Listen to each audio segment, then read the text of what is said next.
तो प्रणाम। मैं सुमन गुप्ता अपने यूट्यूब चैनल पर आप सभी का स्वागत करती हूँ। आप सभी के बीच में एक बहुत ही प्यारा नाच गीत गाने जा रही हूँ। अच्छा लगे तो लाइक और सब्सक्राइब करिएगा। सासू अपन पुत मजबूत करा हो, हमें आइब गवनवा।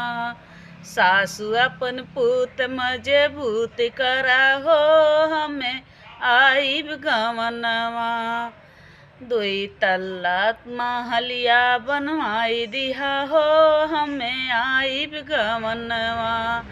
दुई तल्ला महलिया बनवाई दिहा हो, हमें आइब गवनवा। महल में जंगला कटवाई दिहा हो, हमें आइब गवनवा।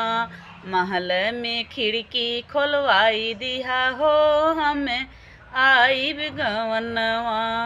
सासू अपन पुत मजबूत करा हो, हमें आइब गवनवा।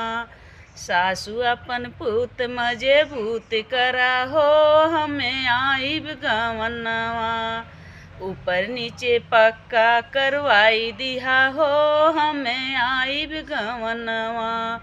सड़कों पर कंकड़ पिटवाई दिहा हो, हमें आइब गवनवा।